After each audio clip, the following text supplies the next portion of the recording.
Welcome to This Week in East Brunswick, the township's news and information program. Golden Girl Betty White was at Barnes & Noble last week signing copies of her new book, and Sharon Karmazin was on hand with the Channel 8 crew. We'll see an excerpt from an upcoming edition of For Art's Sake, featuring Dance for the Handicapped. We'll also have a constitutional comment from Gina Hernandez. Pegi Ballister-Howells will talk about chrysanthemums, followed by Phil Hostler, East Brunswick High School trainer, with a sports care segment on knee injuries.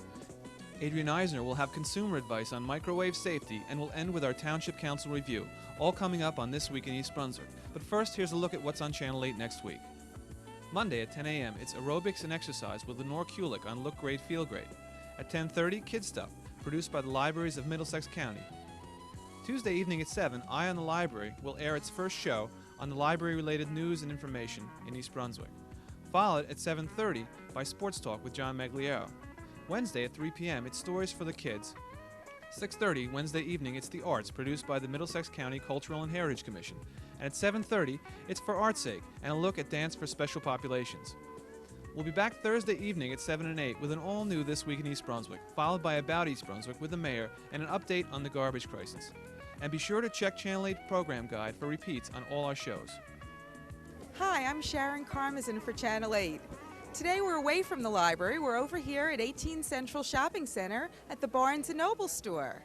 Barnes & Noble, as you can see, is a busy place today because none other than Betty White, one of the Golden Girls, has just arrived, and she has hundreds of excited, screaming fans waiting here to have her sign her new book, Betty White, in person for them. Can you tell me your name and where you're from? Yes, Susan Newman, Freehold, New Jersey.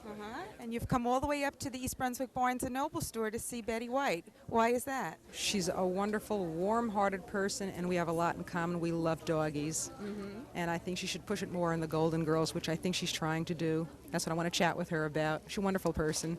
What she's doing for dogs is just marvelous. I know lots of people share Betty's interest in pets, and that's the reason why a lot of people are here today. Thank you. Thank you. I've come to get her book as a gift for my mother for Christmas, a great Golden Girls fan. I enjoy it too. Yes, I think that seems to be a program for all ages, and we all seem to enjoy it. That's true. Enjoy. Thank you.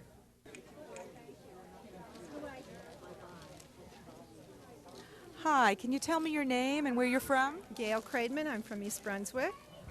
And you just had your book signed by Betty White. Yes, I did. Okay, what did two of you talk about? Nobody can seem to resist having a few words with Betty along with her autograph. Well, she's been on Password all this week, and whenever I've been able to watch it, I have, and she's a fantastic password player. So I mentioned something to her about one of the clues she gave yesterday for a word that I would have thought no one could have thought up a clue for. It was moat, M-O-A-T. And the clue she gave was castles. I thought that was wonderful. Well, I think a lot of people admire different aspects of Betty White's personality, but no doubt about it, everybody here admires her greatly. If you admire Betty White and would like to see an exclusive Channel 8 interview with her, watch Eye on the Library in December. Now let's join Dolly Vasta in the studio. Hi, I'm Dolly Vasta. As most of you know, I host and co-produce a show called For Art's Sake. It's been running now, we're going into our 7th year, and Chuck Marsh, my co-producer and director, and I, we are very proud of it. In the last 13 months, we've won 4 awards. We've had some marvelous guests. In fact, all of our guests have been great. But 2 weeks ago, we were very fortunate to be asked to tape a show at the first National Conference of Dance for Special Populations on the Douglas campus. And we have what I think is really another award winner, at least in my own head it is. It was a very emotional experience taping this show, and we met some marvelous people who agreed to come on as guests. I interviewed Jean Kennedy Smith, who is the founder of Special Arts, the national and international program, Anne Reardon, who was one of the most inspirational ladies I shall ever meet in my life in the world of dance. She was from Utah. We met Barry Martin, who is a quadriplegic artistic director and founder of the Deja Vu Dance Company. Diane Hottendorf for the Dance Theater for the Hearing Impaired in Washington, D.C. In fact, you will be seeing some excerpts as a promo of the Gallaudet Dance Theater. I hope all of you will watch next Wednesday night. It's on at 7:30. It'll be repeated again on Saturday at 11:30, and then the fourth Wednesday of the month it comes back on, and the fourth Saturday. And of course, if you do miss it on those nights, why, the first, the third, and the fifth Thursdays, it's carried over CTN, which in East Brunswick, by the way, is channel 61, and it's on at 4:30 in the afternoon, 4:30 to 5 o'clock. Why don't you join me? And if you really like it, let me hear from you. The dancers in the dance company have somewhere in their lives already established a wonderful internalized rhythm. So I don't have to do that. They're copying. They see my movement, and they really can't. They copy it exactly that time. Now, one thing that's really interesting that the deaf have taught me, to be honest, I follow the music. Well, different systems, some of them run faster or slower, not a lot, but a little bit, because it's so important to my dance company. Now I realize and can hear that difference. Before I just accepted it. I followed that music. It's a little bit, the tempo's a little bit faster, a little bit slower. I didn't really honestly notice that. Now I do, and if I don't, one of them, a little bit, if I'm counting, they can tell me, you know, that's slower. So I'm really careful. Their internalized time is really affected by any change with the timing. They're very honest and beautiful with keeping that exact steady time. It's amazing to myself because you know, I'm depending on the music to keep that time for me. Sue, when you begin to choreograph a number, now you are hearing impaired, so you speak, but you also sign. Right. How do you begin? How do you work? Well, first I pick the music. Usually it's my favorite music. I can feel really good with that music. And then I get the words to that music. Because I can't hear what they're saying from the record, I need the words to understand what they're talking about, what they're singing about. I get the words and I read it and I try to get the concept of what they're trying to say. And then I incorporate that in the dance. And I enjoy choreographing sign dances. We incorporate exaggerated sign. I don't follow exact every word. Every place, including this conference, is important to me, not because I'm interested in leading a parade, but because my life is enriched by the people I meet at the conferences. This has been a lovely day. The people here have been very open to what I had to say. And I felt a real opportunity to share. And it does a great deal for me in terms of my own nurturing. And you see, that's really what's happened all along this way. The people I've met, the students I've worked with, they've done a lot more for me than I could ever do for them. And it's been, it's nurtured my life. It's, I'm still in dance. The ironic thing is, at the university, I don't teach this. This is, I'm in a dance department. I'm still in dance. I'm still thought of as a dancer. And I'll come to the end of my life still being a dancer, no matter what my body looks like. And now for a further update on what is happening. On January 20th, and I know that sounds far away, but it's not really, the East Brunswick Arts Commission will be sponsoring a trip to the Crossroads Theater in New Brunswick. We have a marvelous section of tickets already, and we're going to be seeing Sophisticated Lady with music by Duke Ellington. It's a marvelous musical. If you have never seen Crossroads in action, please come with us. The bus will be leaving the Civic Center at 7 o'clock, and we'll be back by, say 10:20. It's $16.50 for the ticket and the bus. They drop us off, pick us up. Again, you will love the evening. It's a midweek pick-me-up. And as I have to have these reservations in before December 1st, call my office, 390-6825. I also wanted to tell you about Phyla Musica, which will be coming up December 6th at Playhouse 22. Take time from all your holiday shopping and holiday exhaustion by coming out to an afternoon of great holiday music. This is the third year they are coming back. The tickets are $3.50, and I know you will enjoy it. That's December 6th, Playhouse 22, 3 o'clock in the afternoon, an afternoon of holiday music with Phyla Musica. And that's about it for now. I'll see you all in a couple of weeks. In the meantime, take care. Hi, my name is Gina Hernandez. I am a 9th grader at Churchill Junior High School. I will be presenting this week's comment on the Constitution. My topic is the events which led up to the creation of the Constitution. Upon the ratification of the Articles of Confederation in 1781, the problems in the weak Confederation structure became obvious, and a desire for change was needed. The government, under the Articles, was lacking both the national executive and a national judiciary, and had no effective power to raise or make use of national military forces. Because of this, the government was unable to enforce economic development and the tax laws. It could not force its own will upon its citizens directly, nor could it lead effective relations with other foreign powers. Critical developments in the Confederation period demonstrated the necessity for a different approach to the solving of American governmental problems, and that need was the need for a more perfect union. American interests in international relations had to be protected. There was a pressing need for powers that would enable the central government to raise economic development, make tax laws, and to redeem domestic and foreign favors. Then Shays' Rebellion broke out, and this speeded the process for revision among our nation. And by 1787, 12 of the original 13 colonies, except Rhode Island, had named 73 delegates for a special convention that was to be held in Philadelphia. This convention was known as the Constitutional Convention, and at that convention, America's Constitution was born. It's hard to believe that after 200 years, our Constitution still withstands the rigors of time. The Founding Fathers never dreamed of an America like this. Thank you. Hi, this is Peggy Ballister-Howell's Middlesex County Agricultural Agent. There's a certain sadness in the garden at this time of year. The annuals have just about finished up. They aren't looking too spiffy anymore, and it's time to pull them out. Right here I have some petunias. They grew nicely over this little wall, and they were perky and happy all summer.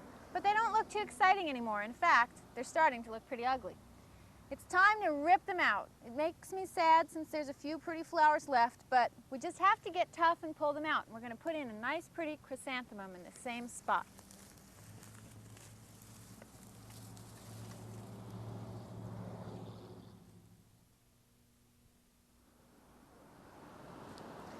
Okay, the petunia's gone. I'm pushing away some of my wood chip mulch here because we don't want to really turn that over when we turn over the soil. Okay, now my maple tree is not cooperating. Okay, so we want to turn this over in the corner, make the soil nice and loose. Now you have to remember one of the things about planting chrysanthemums in the fall.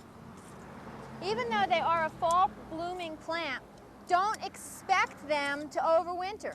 If they're planted in the fall, the roots don't really get a good enough time to establish themselves, so chances are they're not going to come back in the spring. If they do, just consider it a bonus. But you can still enjoy them for a long time in the fall.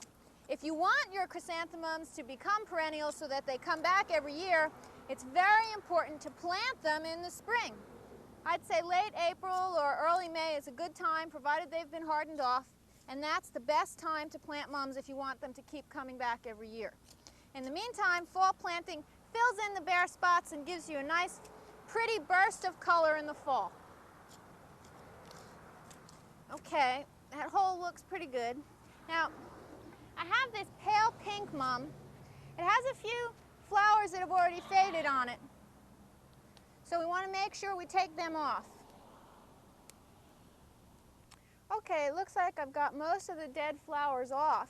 It's important to remove the dead flowers because it's the dead flowers that become seeds. And when the plant makes seeds, it takes strength away from the rest of the plant. So you don't want to leave any dead flowers on here to mature into seeds.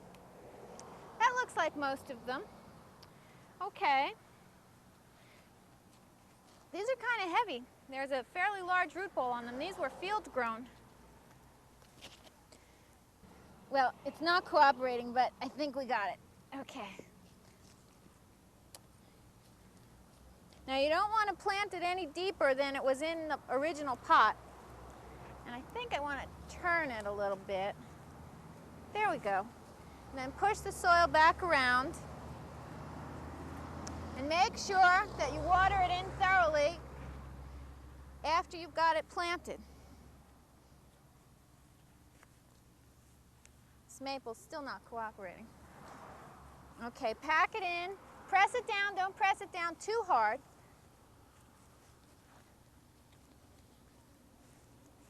And that about does it. After you get all the soil back, you can push the mulch back that you had moved. And that should stay pretty for a while. It can even tolerate a light frost and still look good. We'll see you next week here in the garden.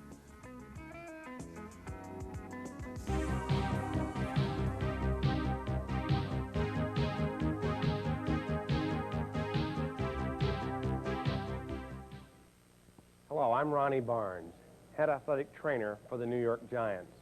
In professional football, we see a variety of knee injuries.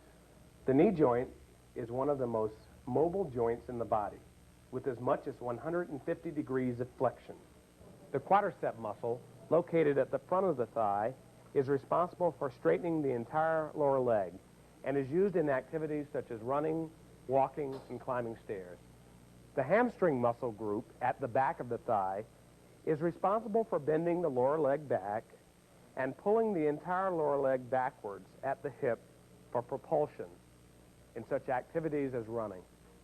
The primary stabilizers of the knee joint are the collateral ligaments on either side, the cruciate ligaments which cross each other within the joint, and the cartilages.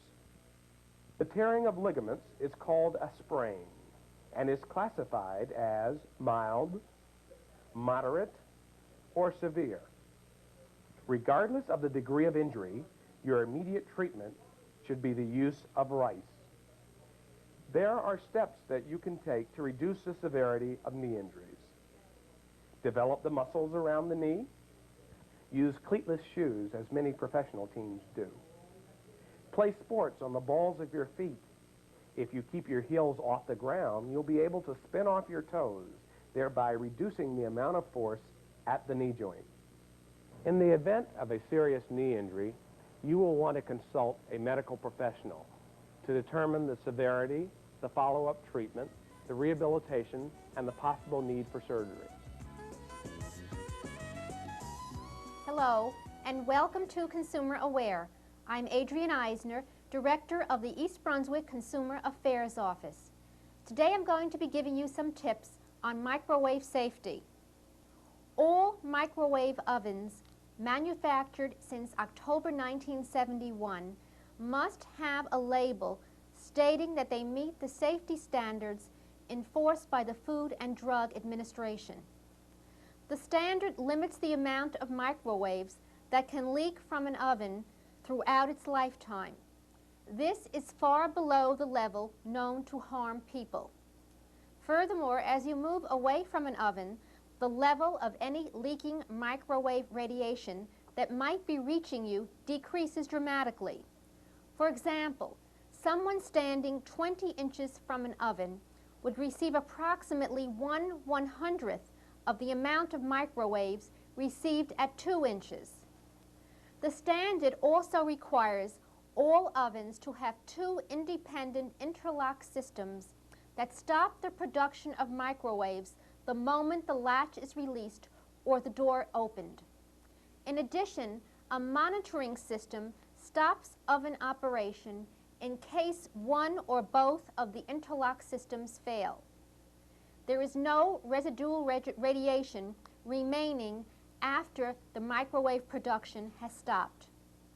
To make sure the standard is met, the FDA tests microwave ovens in commercial establishments, dealer and distributor premises, manufacturing plants, and its own laboratories. FDA also evaluates manufacturers' radiation testing and quality control programs. When FDA finds a radiation safety problem in a certain model or make of oven, it requires the manufacturer to correct all defective ovens at no cost to the consumer. Now for some tips on safe microwave usage. Follow the manufacturer's instruction manual for recommended operating procedures and safety precautions for your particular oven model. Don't operate an oven if the door does not close firmly or is bent, warped, or otherwise damaged. Never operate an oven if you have reason to believe it will continue to operate with the door open. Don't stand directly against the oven for long periods of time while it is operating.